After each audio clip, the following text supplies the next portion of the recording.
Very very good morning to all of you. कैसे हैं आप सब?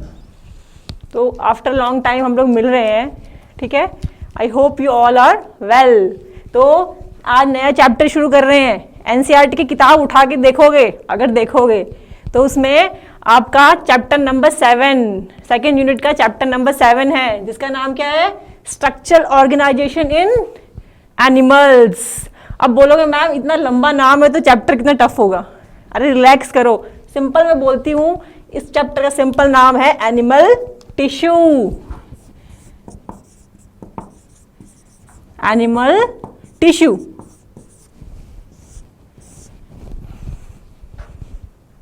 क्या पढ़ेंगे इसमें हम? इतना लंबा याद नहीं हो रहा तो एनिमल टिश्यू याद रख लो, सिंपल सा भैया। क्या जाता है इसमें तुम्हारा? अब आपको पता है कि ऑर्गेनिज्म जो हैं वो दो तरह के होते हैं, यूनिसेलुलर एंड मल्टीसेलुलर। लिखें इसको। जो ऑर्गेनिजम्स हैं वो 2 टाइप के होते हैं, यूनिसेलुलर एंड आपका मल्टीसेलुलर। जो यूनिसेलुलर है इनके अंदर सिंगल सेल ऑर्गेनाइजेशन देखने को मिलती है। सिंगल सेल ऑर्गेनाइजेशन मतलब क्या हुआ? मतलब जो भी इसके जो भी रेस्पिरेटरी फंक्शन है, एक्सक्रीटरी सिस्टम का फंक्शन है, जो भी सारे फंक्शन है वो कौन करेगा? सिंगल सेल, ठीक है। और जबकि मल्टी सेलुलर जो ऑर्गेनिज्म है इनके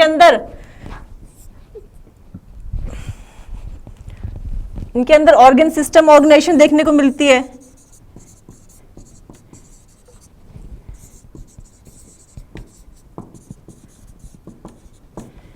ऑर्गन सिस्टम ऑर्गेनाइजेशन मतलब सारे फंक्शन कौन करे? ग्रुप ऑफ सेल जो है वो सारे फंक्शन कंप्लीट करते हैं, ठीक है। तो ऑर्गन सिस्टम ऑर्गेनाइजेशन कैसे बना? ठीक है, ऑर्गन सिस्टम ऑर्गेनाइजेशन बना कैसे? सबसे पहले क्या एटम होता है? Atom will aggregate together to form a molecule which is the DNA. Then DNA will aggregate, atom will aggregate together to form आपका डीएनए, एंड डीएनए से क्या बना? सेल बना। सेल से क्या बना बच्चों? Cell will grouping together to form tissue, and tissue will aggregate together to form organ. Organs बने ना टिश्यू के एग्रीगेशन से। देन ऑर्गन से ऑर्गन सिस्टम, ऑर्गन सिस्टम से ऑर्गन सिस्टम ऑर्गेनाइजेशन। हुआ? समझ आया? Atoms will aggregate together to form a molecule which is a DNA. Then cell बना आपका tissue, then organ, organ system and organ system organisation. ये चीज आपको बेसिक है, ये सबको पता है, इसमें हमने नया कुछ भी नहीं पढ़ा है, ठीक है। ये सिर्फ क्या था? General intro. इसमें आपको कुछ नया नहीं सीखने को मिला। अच्छा बच्चों, अब सेल की बात करूं तो हमारी बॉडी में किस किस तरह के सेल होते हैं? आपके बोन सेल होते हैं, ठीक है, नर्व सेल्स होते हैं, स्टेम सेल्स होते हैं, आपके सेक्स सेल्स होते हैं। ये सब सेल्स आपकी बॉडी के अंदर होते हैं, ठीक है। अब जो स्टेम सेल होता है ये एक ऐसा सेल है जो सभी सेल को प्रोड्यूस करता है, ठीक है, क्योंकि इसके जो डीएनए है उसके अंदर क्या होता है? उसके अंदर इंफॉर्मेशन होती है सभी सेल्स को बनाने की। तो स्टेम सेल क्या है? It is a main cell which is making all other cells. Even cancer cells भी इसके अंदर इंक्लूड होंगे, आपके पैनक्रियाटिक सेल्स, वो सब सेल्स इसमें आपके आएंगे। अब यहां से जो टर्म हम उठाएंगे टिश्यू, ठीक है, हम क्या पढ़ेंगे? Tissue.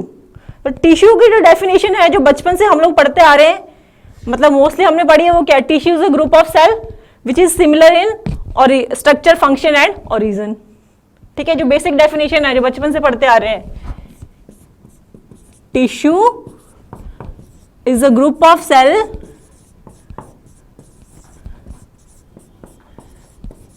which are similar in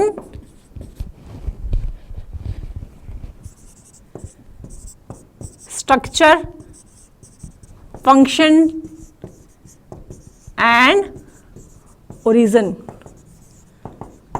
भैया ये डेफिनेशन तो हम बचपन से पढ़ते आ रहे हैं।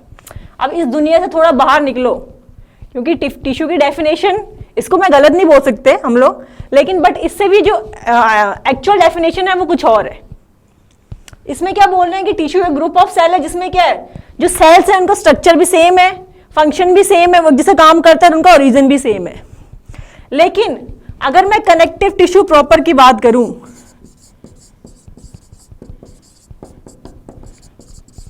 ये क्या एक टिश्यू है, कनेक्टिव टिश्यू की बात प्रॉपर की बात करूं तो इसके अंदर कौन कौन से सेल पाए जाते हैं?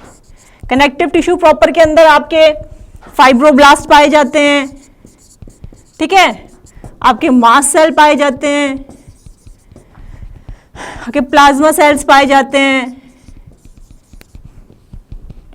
ये सब सेल किसके अंदर पाए जाते हैं? कनेक्टिव टिश्यू प्रॉपर के अंदर, ठीक है। तो सेल अलग अलग तरह के हैं कि नहीं है? अब इनका काम भी अलग है। जो फाइब्रोब्लास्ट है वो क्या करेंगे? फाइबर बनाएंगे, ठीक है, मैट्रिक्स बनाते हैं। जो मास्ट सेल है वो क्या करते हैं?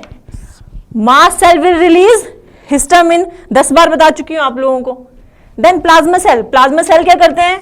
इनका काम है एंटीबॉडीज बनाने का, ठीक है। तो यहाँ पे क्या है, जो सेल है वो भी अलग अलग तरह के हैं एक टिश्यू के अंदर, और उनके फंक्शन भी अलग अलग तरह के, ठीक है। तो डेफिनेशन जो बनेगी, जो एक्चुअल डेफिनेशन है वो क्या बनेगी? Tissue is a group of cells along with the intercellular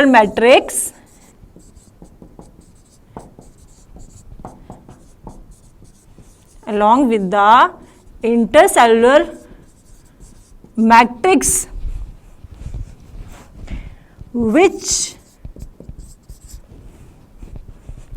are similar in origin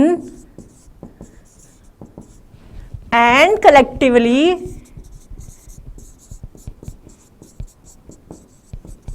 performing similar function।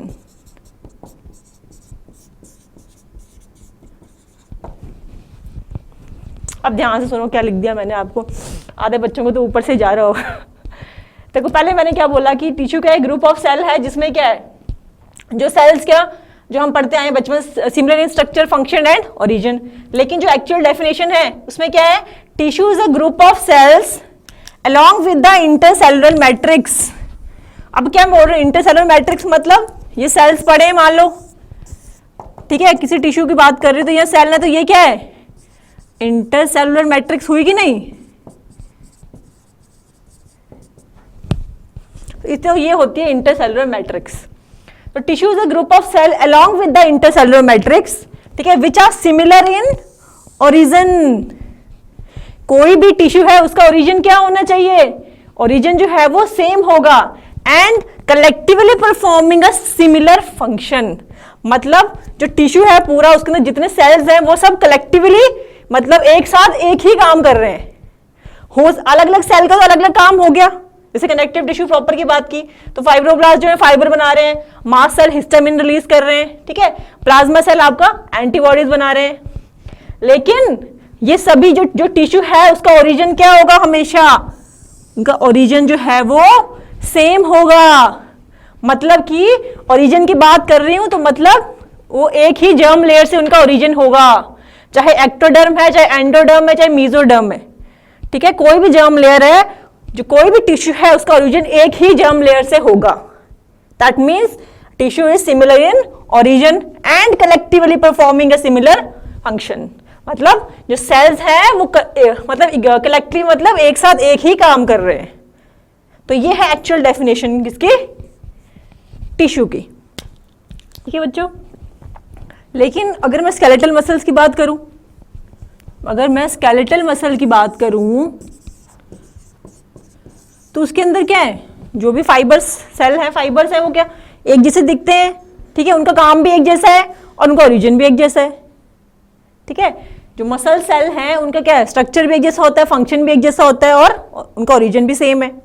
तो ये जरूरी नहीं है, ठीक है, किसी टिश्यू के लिए ये जरूरी नहीं है कि मतलब उनका स्ट्रक्चर भी एक जैसा हो, फंक्शन भी एक जैसा हो। किसी टिश्यू के जो सेल है उनका स्ट्रक्चर एक जैसा भी हो सकता है, अलग भी हो सकता है, लेकिन ओरिजिन हमेशा सेम होगा। समझ आई? किसी भी टिश्यू के अंदर जो सेल हैं उनका स्ट्रक्चर अलग हो सकता है, स्ट्रक्चर सेम भी हो सकता है, ठीक है। फंक्शन अलग हो सकता है, फंक्शन सेम भी हो सकता है, लेकिन एक चीज हमेशा कॉमन रहेगी, that is the origin. Origin जो है वो सबका क्या होगा? सेम ही होगा।